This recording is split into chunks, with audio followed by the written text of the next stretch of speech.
Vegas Circle with Paki and Chris, and today joining the circle, we excited to sit down with the CEO of Straight Lace Entertainment. We have international GT, Mr. Glenn Thomas. Yeah, thank y'all for having me. Welcome. Yeah. So we finally put this together, man. Yeah, so I'm excited to be here. We got the Vegas roots with us, man. So you originally born and a raised. Las Vegan, yeah. What got you into music, man? I mean, I've been doing it my whole life. I went to Performing Arts High School. I went to Las Vegas Academy here. Okay. Went all 4 years. Then I went to Full Sail in Florida. So I just always, music's been a part of my life. I started DJing at 11. Oh, wow. Did you? That really? was like, I got turntables for Christmas at 11 instead of video games. And I just kind of stuck with music from there. Yeah. And has it always been like a passion thing? Like, Oh, yeah. You know, I always, I'm curious about that because music is like everybody loves music. But what do you think is a differentiator for somebody who loves music and decides to turn that into like, when does it become a passion? Like, when do you feel that difference, and when do you know that this is going to be like your life? When you can't think about anything else, and not from the sense of monetary, but like I have to think about everything about music. I'm thinking about the vocal performance. I'm thinking about the breaths in it. I'm thinking about the beat, the way it's dropping out. When you're just thinking about every single aspect of the music, it's like, this is all I want to do. Wake up in the morning. That's what I'm thinking about. Yeah. So it's always just been there. And I just always saw the effects of how it made people feel growing up in church, like seeing those musicians, like the Gaston Five. They're a big gospel group here. They were the musicians at the church I grew up in. So I saw those musicians just be great. And then when I moved over to Victory Church, I started working in the sound department in high school. And the head guy was Wayne Waters. He ran the studio at the Huntridge. And they were like the first people to have SSLs and Pro Tools in Vegas. Inside the Huntridge, he used to engineer for 702 and all of those groups. So like I was seeing those guys like young. So I was like, yeah, I want to do that, but I know I want to do it on a big scale. I just always knew I wanted to compete against everyone and not just be the big fish in the small pond. I was like, no, I'm gonna go there and compete. That makes sense. It's great. It's great to have that. Yeah, especially because you got the in your mind where you're in the shower, wherever you're doing, it's always going, man. So that's good to be able to know that. And then, are you actually an independent artist, or are you partnered with a major label? No, I'm independent. I work with major artists producing and engineering, but my music is independent, Straight Lace Entertainment. Okay. How do you feel about now? You always hear everybody talk about independent. What's your perspective on that compared to a major label? If you're not an artist that's like business oriented, like you think about every aspect of the music, not just the music, like thinking about marketing plans, all of that, you thinking about funding, touring, every aspect of it, then you should be independent. But if you're just like, oh, I want to be cool, I want to just make music, you need to sign. Yeah. Because you're going to lose out on so much because you don't know everything about the game. And no one knows everything about the game, but knows enough to be able to really compete in the game. Yeah. Because everything's about information. Because that's like these podcasts, to me, podcasts are the best thing that's happened in media because it's long form conversation and you learn so much. Like people can get into detail about, oh, okay, you need this. Because like I was thinking about things, I knew you guys had a business podcast. I was like, I want to ask people how many of them own their name. Just something so simple. Yeah. Instead of it being so like, ooh, the studio and this and that. Yeah. Do you own your name? Do you own your company name? Do you own any of this? Do you have an LLC? Do you have your tax ID in order? Like that stuff you need to have intact. Even if you're signed, I feel like that's stuff that you should do. That's important. Yeah, because you're an independent business. It's not even if you are At the independent. end of the day, like that's because you basically selling your rights. So most of the time, a lot of these people, why you see them, but then they're complaining about everything, is because they don't own anything. They can't even use their own name. That's why they always lose the rights to their music. And you lose the rights to everything. Like so, you basically have to become a new entity. Yeah. And even sometimes with that, they own that new name. So it's great that you say. I mean, we started in July of 2018 is when we started the podcast. So we're going on our 4th year, and it's funny. That was one of the first things we were looking at is, damn, we got a trademark. We got to put everything in order to set up the foundation to move. You're right. And then your intellectual property is everything, man. People don't realize it. But in music, it's just unreal because it's changing so much with streaming, and then obviously you can't do it the way that Master P's were doing it. Yeah. But still, he's figured it out now with streaming and then partnering with people. And it's so interesting. Like, I know, like, watching the old model of the music business, people were like, oh, CDs, they made so much money. But if you really look at the statistics in music, they're making so many billions now that it's unreal. Yeah. And I feel like the narrative is that it's no money anymore because the labels are just getting it. Yeah, that's true. Yeah, it's not good for the artist anymore. Yeah, but for the label, they're making double what they were making back in the day. Yeah. And we don't have to manufacture anything. We just upload it. So they're just digital. winning. Everything's digital. That is very, if you think about it, because the distribution's a lot simpler. You have a lot. You hitting a button. It's done. You put out music tonight. Right now. We can go in that other room, make a song, and put it out. Like, Paki's is good at rap. No, hell yeah. I'm gonna embarrass myself. Yeah. But talk about a little bit about, what's the hardest thing to break into the industry? Because you've been in the industry for a long time. Yeah. What would you think is like your hardest kind of break the glass, break the door down? Because it's a lot of different ways with it. Me starting out as a producer and engineer and like working with tons of major artists, it was just having them respect you. But as an artist, it's funding. It's more of those type of things. And rap is so much like high school now because it generates so much money that it's like being around the it people. And really that's the most difficult thing, is dealing with the personalities, having the right funding to do whatever you need to do, and just being willing to deal with the BS of the industry, knowing that people are trying to take advantage. You kind of know what you're getting into in the game. So you just gotta still be willing to get up every day and do it. Even though you know something shady could be happening, you still just gotta love it anyway. So it's just, I think it's more of a mental thing with it. Like, you have to be mentally prepared, because I see so many artists like just breaking down, or people just quitting music. So many people quit from when I started to now. Like, it's like a whole new batch of people that do music. But it's like, I think they don't realize that it's gonna have those ups and downs. And if you're not prepared to have those down times as well as those up times, you're not really gonna wanna do the game. Yeah. Like, for 3 years, I was Fetty Wap's engineer. We know Fetty sold 40 million records. Wow. We had billboards in Times Square everywhere. But then right now it's quiet. Yeah. So it's like, you got to be able to deal with both of those times in the game, because you're not always going to be up high, but you won't always be down low. So I just think if you could always just be even keel with it in the middle and just know what you're dealing with. I think that's what it is. It's so much a facade out there, and people fantasizing about music and not just thinking about what it really is. Yeah. I think once you can get past all of the other smoke and mirrors and just realize this is what I'm in, this is what we're doing, I think you'll be a lot better off. I think that's why we see so many people going up and down and getting out of the game, because they don't know themselves to know, okay, this is what I'm trying to attack.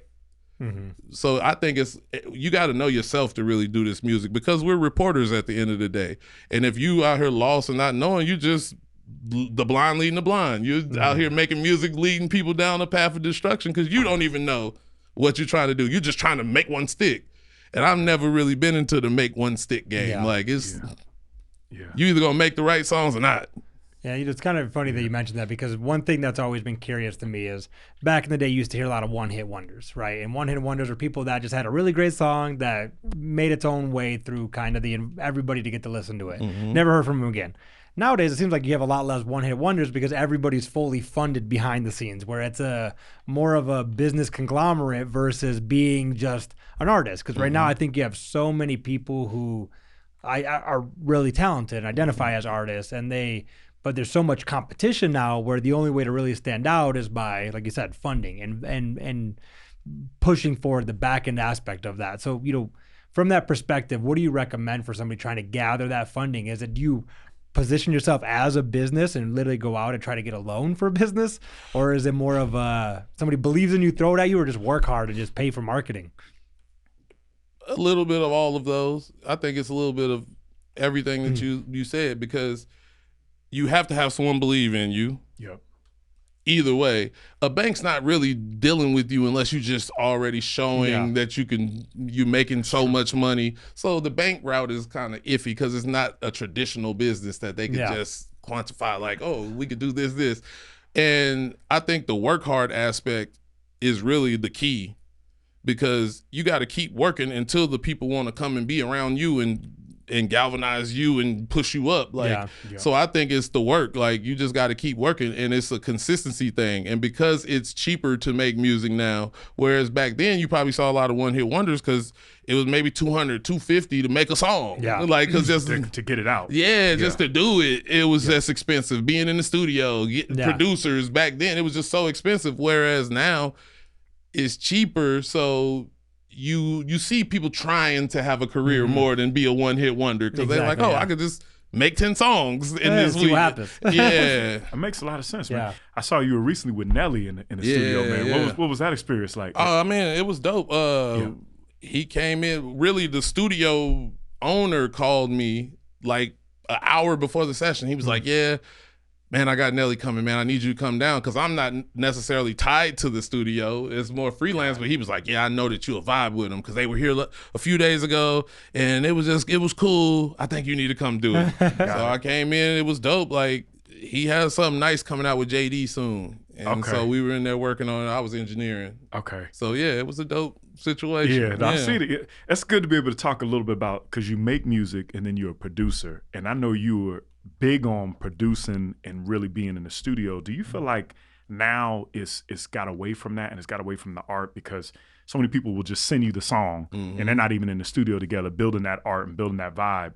You know, my question for you would be, do you like that? Do you like the experience of being in there? Oh, yeah. I mean, that's my favorite part of music is like the unknown. Yeah. Because at the end of the day, it's all blank space.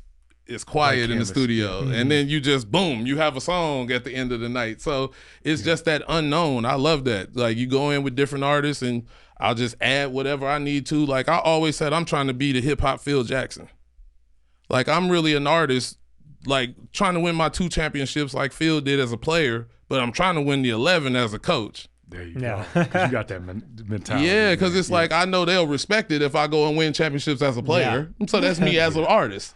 But then the whole time I'm coaching, because I'm thinking about the game from that perspective. But it's like, oh, these new people, they only respect things. So let me show them things so they'll know that it's legit, even though it's the same job I'm going to do regardless if you respect the things or not. Credibility. But they think it's whatever. It's the fluff. But what I like about what you're saying too is then you guys are winning together too, though. So you're able to get I'm looking for my Jordan, Shaq, Kobe. I'm looking for that. I want that great artist. That's fine with me, because I'm cool being a team player. Like, that's my thing. I always played sports. Like, I love sports, but it's like, I understand it's a team concept. You can't do anything without a team. Like, you see me here with Courtney. Like, your team is so important, because if they're on point, you'll be on point. If you're trying to drag your team to a championship, it doesn't work. We see it time and time again. LeBron's great, but until he has those right pieces, he can't win. He can get there, but he can't win. So you need that team. Don't get him talk about LeBron, man. He been texting me with all the stuff about LeBron. Oh no, I love LeBron, man. Like, but it's just, it sucks because if the team's not intact, like, ain't nothing's gonna happen. We're gonna sidetrack for 1 second. Do you think LeBron's better than Mike? I don't know about that. And can you talk to this man? It's crazy too, because as a kid, just for 1 second, we're gonna go sidetrack. As a kid, I met Michael Jordan, then I met Kobe. I mean, I still like Kobe and Mike kind of more than LeBron. Like, honestly, you say that. It's interesting you say that. Okay. I still like them both. We're gonna talk more about that offline. I just want to get that on tape, man. Get that on tape, man. Get that on tape. Bron's numbers are undisputed, but it's like they always say, the eye test.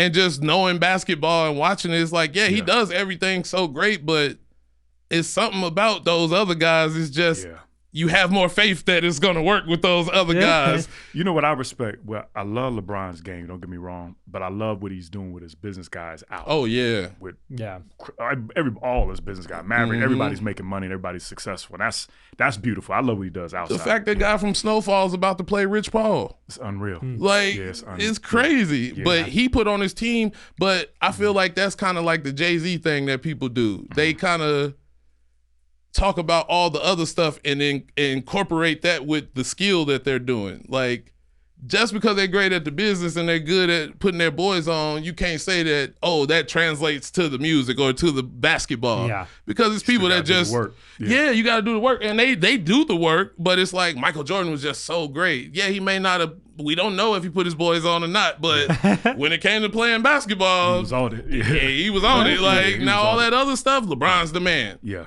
But are we talking about basketball or being a businessman? Paki likes it for business. I like it for basketball. That's what Yeah, you say. Yeah, like- I like you say it all there. Yeah, but it's mentality. I love what you're saying about the mentality. You're saying about Phil Jackson. So it's such a mental thing. Who have you worked with that you really enjoyed, and who would you want to work with in the future?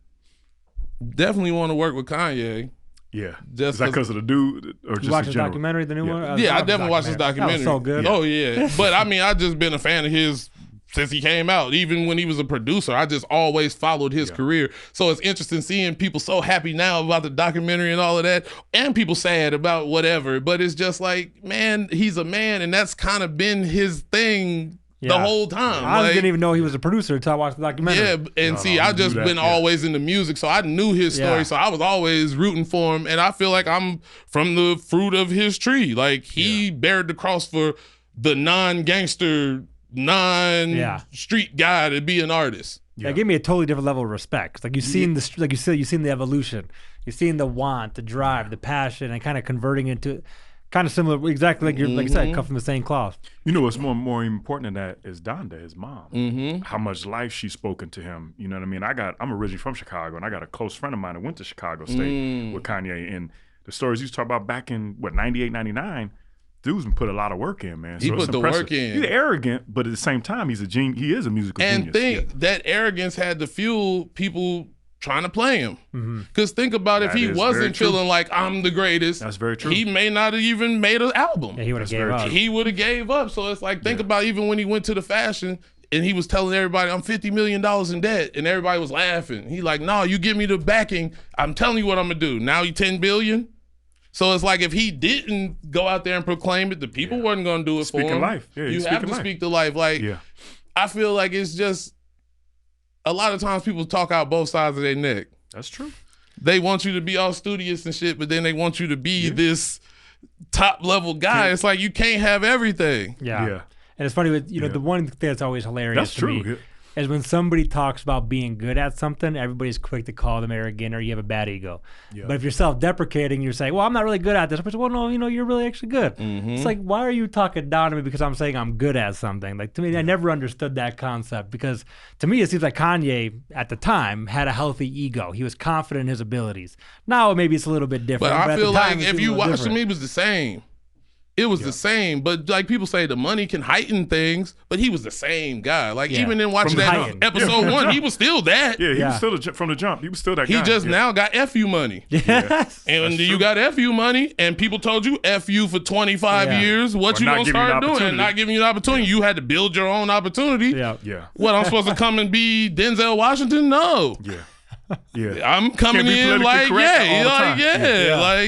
and think about so much, how many things that he's influenced, and he's like broken down barriers on so many different levels of everything with art and just the world. And like, when I go to his shows, when we go to heaven, it's supposed to be everybody. It's not gonna be a black heaven, white heaven, Spanish heaven. It's gonna be everybody. When I go to his shows, it's literally everybody from the gangster to the nerd to the fashion model to the That's a good point. Everything. I go to everybody's concert. It's not like that. Yeah. So it's like, what are we talking about? That's why I'm like, he's the GOAT to me, because it's like, that's what it's about. And so many of the GOATs, he made some of their best music. Yeah. That's a very good point. Like, man. so it's just like, he's done it on so many levels, and I separate people from their job.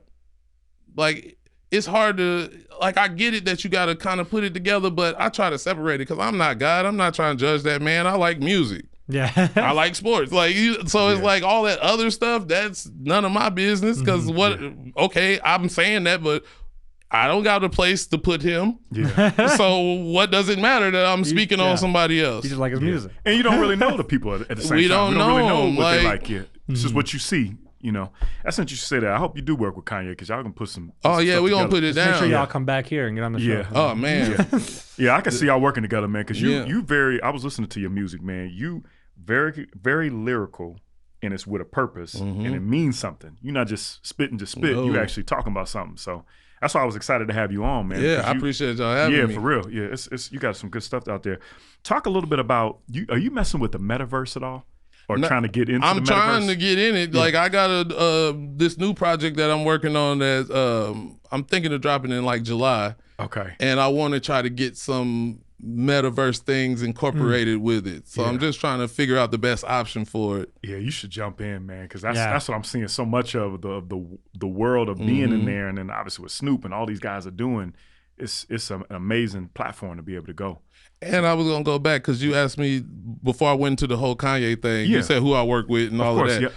I mean, George Clinton for one was like doing 5 songs. Like I mixed 5 songs on the last Parliament, the Medicaid Fraud Dog album. And so to have my parents be able to go to Zia and buy an album and see their son name, and I started because of Dr. Dre. So it's like to work with Dre's influence was major to me. Wow. But I always credit Young Thug as the person that helped me become a better engineer. He would never know this, but he worked so fast, and I had never seen anybody record like this in like 2016. So I always say that he helped me become a better engineer because now I'm so much faster, and it's just the way that you have to record him. So I always credit him, like without him even knowing, like you helped me become better. Even though I would say Fetty probably refined my skills the most because we probably recorded 300 songs. So just the repetition of recording so much with him made me better. But I think the speed that I learned with Thug translated over to him. 21 Savage was super cool working with him. Like Everybody says that. 21 Savage, they say you're a real one. Yeah. man, Real like down to earth. Yeah. he is. Yeah, Like I've never met him, but I've heard nothing but good things. Yeah. like we did a couple, like we did 3 or 4 songs, and he was just so cool. Like his manager called me to like come work with him, but at the time I was like knee deep in the Fetty thing. Like we were making so much music and all of that. It was like, oh, I can't leave him to go there. But he was so cool. So like I'm always happy to see him win. I'm like, yeah, he's a good dude. And he was real good music. Yeah. He was just out. He was touring with J. Cole. I saw him when he was here. Yeah, they were doing. He was killing. I it. worked on that JID J. Cole, the Off D's record. Did you? Yeah, I worked on that. Doesn't he have a residency at Dre's? I don't know. 21 Savage? I don't know. I He might think be. he does. I wouldn't be surprised. Yeah, Some I'm of the like, people with Dre's, I yeah. wouldn't be surprised. You said you worked on that album? You said On the Off D's, J. Cole and JID. Yeah, I worked on that record. Oh, that's what's up. Yeah. Man. Okay. It's, man, you look back on my old Instagram, I think because now I got hair, and my hair, I had the low haircut when I was first starting all the engineering. People don't be realizing, like, oh, that's the same dude. Like, yeah, to reinvent yourself. yeah, too, as man. an artist. And it's funny because I was rapping with the short hair because my first album, Elevation, I had short hair on the cover. But as I started to grow my hair, I felt like people started taking the rapping more seriously. Oh, really? It's interesting. Like, That's it was wild. weird. Like, it was the same type of music, but that's it was funny. like, I guess they were They like, got oh, your he's hair. committed to the hair. Oh, you must be committed to the rap. Yeah, Like, that's it was funny as weird. hell. Like, Yeah. It makes it Yeah, unique. That's good. That's what Yeah. Make it unique for sure. And I saw you were with Project Pat in your new album. Yeah, right? yeah. How'd you connect with him? artist that I work with from Tennessee actually had a contact on him, and we did a record together with Pat. Ah, okay. And so I had the record Percy, and I was like, man, I'm gonna see if Pat want to get on it. And he heard it and was like, oh yeah, I'm going in on it. Yeah, like, and he did good. Y'all, all y'all went on. No, he went crazy on that. Like, but yeah, it was more. He heard it and was like, oh yeah, come on, let's go. Yeah, that's what's up, man. I gotta ask you, who's your top 5 of all time? And we just talk of rap because you said B.I.G. Okay, He's number one. Like I got a Biggie tattoo. Like Biggie, my favorite rapper. Nas, Kanye, Jay, and probably Snoop. Probably Snoop. Okay, so you mix it in. Okay, I was gonna say Black Thought. I thought you were gonna say Black Thought because lyrically. No, Black Thought is wonderful lyrically, but I mean, being from the West, Snoop was really our first superstar. That's true. Yeah. Biggie we were listening to Biggie driving over here. I just love, to me, he reinvented vocal performance. When he came out with Life After Death, people weren't rapping with that skill level. And the vocal performance. Yeah. He bodied every person that featured on that album. Anybody, the Locks, he destroyed them. Jay, he destroyed him. Like, you hear the way he comes on the track, you knew he was the one. And he was like 24, 25. Like, so just that vocal performance. He's special, man. He was special, man. Yeah. And I mean, I know that other people are dope lyrically, but I think just the impact of all the guys I named was just like so undeniable. And when we put rap in a capsule 100 years from now, if you go back to those guys, you get a feel for what rap really is if you hear those guys. I can see you saying that, especially with having Nas, all the reading that he was done from his father and just the history of his father. And think in the last 2 years, he's put out 3 of the best albums. This album is fire. It's straight for he's actually going to be here. You know he's going to be on the record. Yeah, he's popping up on the record. Yeah. So he's a talented guy, man. That's good to be able to say that. So other question I got for you is just nuggets on business. So you've got people like what Chris was talking about earlier is like one-hit wonders, things along those lines. What would you tell somebody that wants to be an artist and get their music out, not scared with it, and also maybe they want to build their own label or get in that setup? What would you tell them? Education. Okay. First and foremost, like, I know people give education a bad rap, I guess, but that's what we need, because essentially, even if you go talk to another person, you essentially want them to educate you. So it's like, educate yourself at the end of the day. I went back to Full Sail. I was 28 when I went back to college. That's what's up, yeah. I went to Full Sail 28. All those kids was 18, 19, 20 in my class. And I was like, nah, I really want to do this music and I want to learn every aspect, because I was already engineering. I worked on Jah Cure the Cure project while I was in Full Sail. So by the time I was out and we got nominated for a Grammy, I was working with Bonsai Caruso, but it was like I was doing projects in school. Yeah. But it was like, nah, I want this paper. And my mom always wanted me to graduate from college. She was like, oh, I want you to get a bachelor's. I know you do music. So I was like, well, I'm gonna go to a music school and get that bachelor's and really learn what I love. If I'm gonna go in debt, it's gonna be on what I love. Yeah. No, I respect that, because you have people like the Swiss Beats of the world that went back to Harvard. Yeah, he went to Harvard, to understand the language in business meetings, which you got to respect that. So because like he said, he was going to meetings and they were just looking at him like, oh, the producer, rapper, trying to downplay him. So it's like, now I'm that, also a Harvard graduate. Yeah. Got my master's. Do you think it's kind of like a self-inflicting wound of the industry though? Like half of it is showcasing like you're a person who's out there living out here, really doing it. But then the other end of it, you are a businessman. You do need that education to be in the meetings. You do need the ability. We're in a predatory business though. Yeah, it's kind of a weird. Like, if you take advantage. Yeah, if you're dealing with predators, like these people prey. Like, think about it. Before they used to say, "Oh, it's a young man's game." Lies, because all the best rappers today are in their 40s, 50s. And they put new albums out. And put new albums out that's better than the young guys. Yeah. Is because they want to prey on the young, because they know they don't have the education. They don't have the money. They know they can own them for the next 20 years. They know they don't have the resources with lawyers to fight them. And whatever lawyer they do have, they provided them, so that lawyer works with the label. They're not working on your behalf. To filter through the BS. So if I'm out here being a predator, it kind of makes sense on why that's kind of the industry kind of leans that way. That's why they don't big up education. They don't want people to be smart, because you're gonna flip the industry on its head. So they know if we can keep them blind, deaf, and dumb, we can continue to do our game. Because making $18 billion a year in the industry is obviously money there. But then you seeing artists out here saying they're struggling and all of this, and they've never seen a check, because now they find a different lingo or different verbiage in the contracts to say, oh, well, because of this saying this, you didn't do this, so now we get to keep all the money. You know, Kanye said that, y'all throwing contracts at me, y'all know we can't read. They know we don't read them contracts. Those people went to school to read contracts and to play with the law.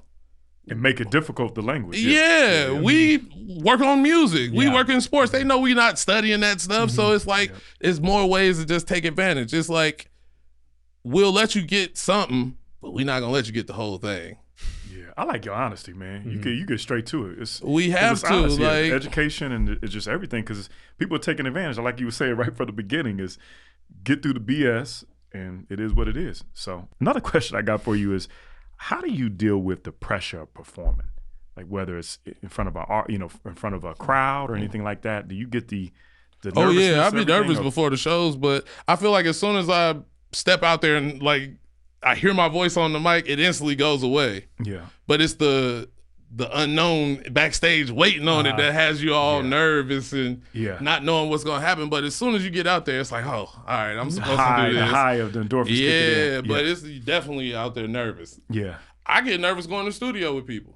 Dude, I never say that, but because it's just I want to be good. I want to make sure this is right. So it's those nerves. It's not like, oh, I'm scared to go in here and work, but it's just more of like, how do I inject myself in this situation without doing too much, but doing enough to make it work? Because even like with the Nelly situation, I was in there just doing the regular. Then I started putting some drops in the beat. And he was like, ooh, I like that.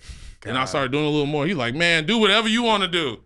So you had to have him trust you. Yeah. Got it. So it's like always those nerves of, is it right?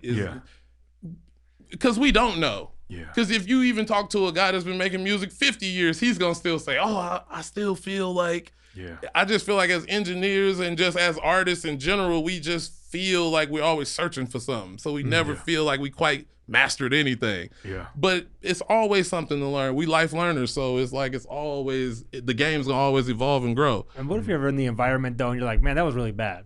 Like, do you say it, or do you just, like, you're in there like, you have to figure out a more diplomatic way to say it. Got it.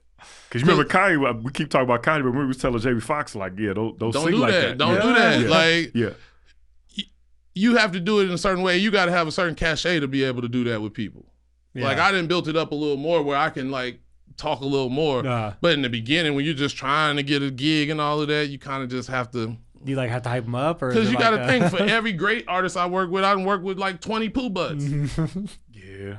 That's what I was curious about. So, like, you got to deal with that as well as the good people. Like, you just got to filter through it, just like anything, just like life. Yeah, you just got to keep working. It's just repetition, really. Yeah, that's crazy, man, to be able to give it. And you gave a lot of history, too, which is great. Just transitioning a little bit. When you in town, man, where are you eating at? Give us some restaurants that, whether it's hole in the walls or whatever is on your mind, is your favorite spot to eat in Vegas. I don't really know anymore. Because when I was younger, I used to like Hamburger Hut. Okay, somebody said Chase said Hamburger. Down?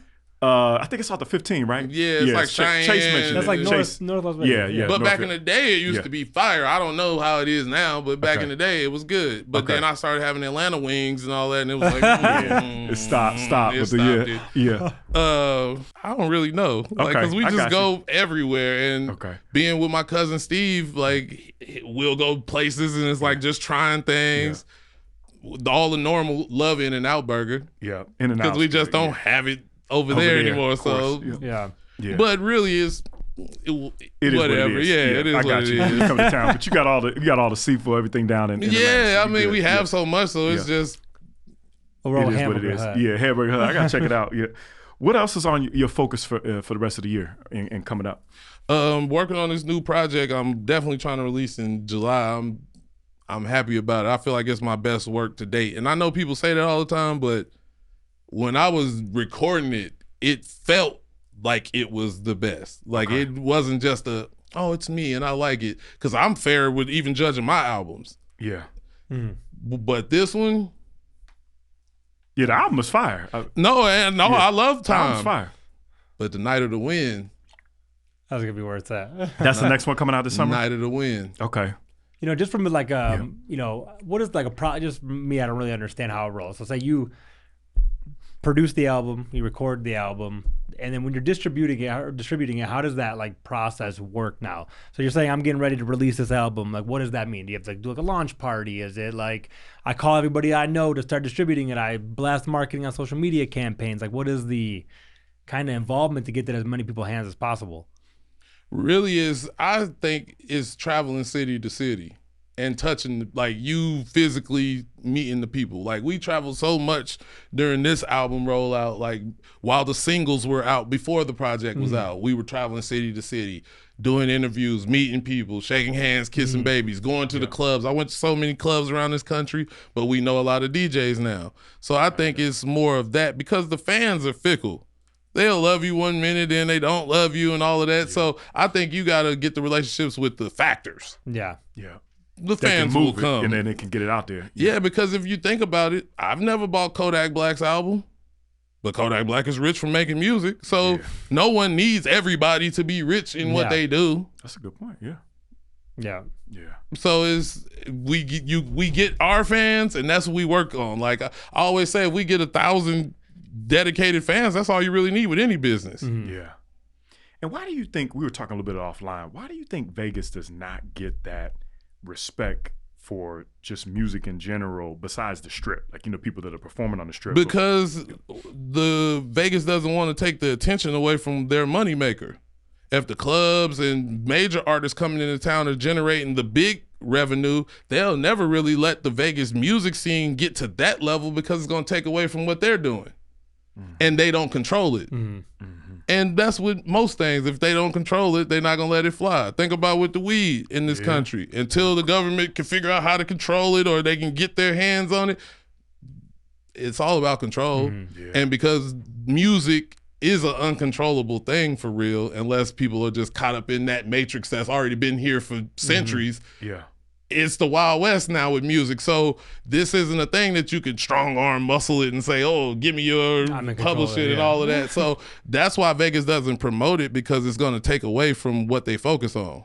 Got it. Yeah. That makes it, I like the honesty, man. He's straight. That's the straight up truth, because the money is, like you said, Dre's and all these different clubs that want them to perform, or the major concerts. Because they thinking about the people that are coming here on vacation and the transplants. They're not thinking about the local. The people that are from here, it's like, oh, okay, you coming here, you gonna want to see whoever, Bruno Mars. Yeah, we just promote the person trying to rise up when they're trying to promote everybody up, go to their casino at Bruno Mars. Yeah, it's like Bruno coming, we making millions tonight. And I'm gonna be honest with you, that Silk Sonic show, off the chain. Off the chain. We just went last weekend. That junk is off the chain. Oh, man. Bruno is definitely working. Him and Anderson they are super serious, talented. Oh, really? Where they off at? the chain. At what's the park? Park MGM. Or no, it's Dolby Theater now. They changed it to now. But it's you talk about talent from the beats with Anderson .Paak could do on the drums and just their whole production. They just, you can't do no phones. They did the whole Dave Chappelle, Kevin Hart. You can't no phone is locked up. Was that? I think you guys were just we just literally just went there. Yeah, it was off the chain. It definitely locked that phone up. We went to Chappelle in Atlanta, locked the phone up. Oh, really? Kevin Hart locked the phone up. It's no joke. It's like they put them in these things that they gotta like. Yeah. Oh, really? Yeah. What's love about that though is you're there to enjoy the show. Yep. And it literally puts you in the moment of, especially like somebody like you that respects the music. You're there, and the energy, you can feel the energy going up because people aren't doing everything. They're enjoying the music, and they're there. You know, it's a good energy. I'm telling you. That. I promise you. Mark, remember this conversation. I promise you. Think about how many concerts you went to pre-iPhone. Yeah, that is true. Yeah, you wasn't recording with that Snake phone, the one that had Snake on it. Like you was just watching. No, you telling the truth, because Dave Chappelle did with Friends, and he had the Roots, and that was the first time I had met Black Thought, and I had no phone to be able to take a picture, nothing. But to enjoy the moment of seeing Chappelle and all the different people was. But don't you think that's not what they're trying to do? I think it's just they don't want you to reproduce it and show it to somebody else and distract the artist. That's true. Oh, well, it's definitely that. That's true. But he says that. He says that Dave Chappelle would say that. And Bruno Mars and they be like, they made a song talking about we got your phone. Yeah.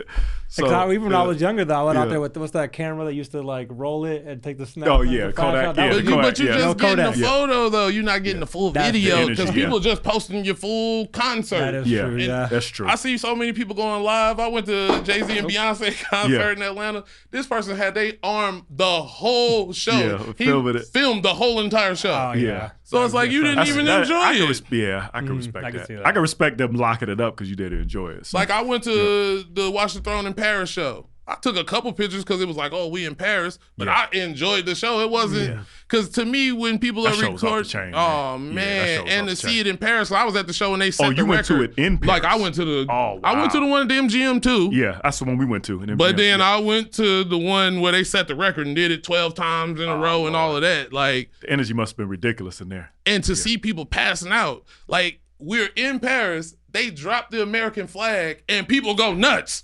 Damn. I was like, damn, this is the first time the American flag means something for black people. That's how I felt, because I'm like, most times that shit it don't mean the same thing. That's interesting, man. But to see them go crazy for those black Americans in this whole new country with the American flag behind them, and I felt proud. I was like, damn, I'm an American. Yeah. It made you feel like that. Jay and Kanye together in this other place. they were literally passing people out to the paramedics. Folks passing like out. Michael Jackson. Like Michael I Jackson. seen it. Like, yo, crazy. we really didn't see rap do that. Yeah. I saw it The with power them. of music is just crazy. I can't live without it. That's how I start my day is with music. So, man, we could talk to you for hours, Yeah, that man. was good stuff. You give a lot of history, man, especially with yeah. Vegas.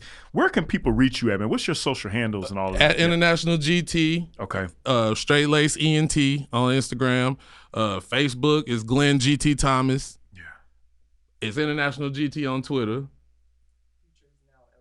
Oh, Features now. yeah. I mean, gotta have court take care of it. Yeah. but I mean, the link in the bio got everything. Yeah. But yeah, videos, interviews, songs, everything. Pay attention to Glenn, man. He killing it, Good man. He stuff. gave a lot of Good history, CD. man. I do gotta ask you one thing. You could say yay or nay. Can we get you to do a freestyle for us? Just with no beat? No, I got a beat. I'll drop a beat. Paki's a beatbox. Yeah. Yeah. International GT, Vegas Circle Podcast. Yeah. Let me see. Funny how time make your family turn foe. It's a cold world, I guess that's how the game go. Sometimes I wanna spaz out, I can't let it show.